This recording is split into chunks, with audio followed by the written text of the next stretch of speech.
এই নিয়ে যাও নিয়ে যাও, আলু মাত্র 80 টাকা কেজি আজকের জন্য। শুনেছি বর্ষার সময় জিনিসপত্রের দাম কমে, এখন তো দেখছি পুরাই গরম রে।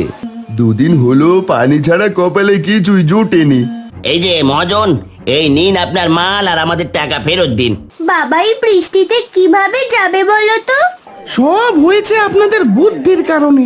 গ্রামের লোকেদের কষ্ট যে আর চোখে সয় না। কত কষ্টই না করলে সবাই মিলে। কিভাবে বাঁচবো গো? না, কিছু একটা করতে হবে।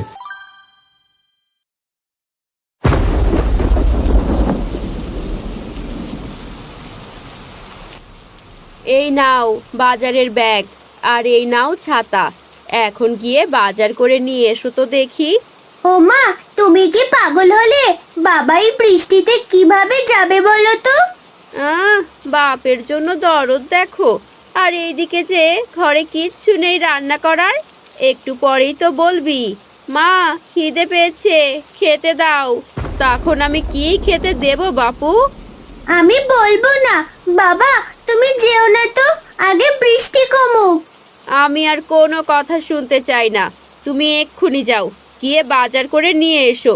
এখন বর্ষার সময়, দিন রাত এই বৃষ্টি হতেই থাকবে। বৃষ্টি থামার আশা করে আর বসে থাকলে পেট চলবে না। হ্যাঁ গো মালতী, তা তো তুমি ঠিকই বলেছ। আচ্ছা ঠিক আছে, আর চেঁচামেচি করো না। দাও দাও, ব্যাগ আর ছাতাটা দাও, আমি এক্ষুনি যাই। এভাবে বৃষ্টি কমার আশায় বসে থেকে লাভ হবে না। ও বাবা! চিন্তা করিস না মা, আমি তাড়াতাড়ি চলে আসব।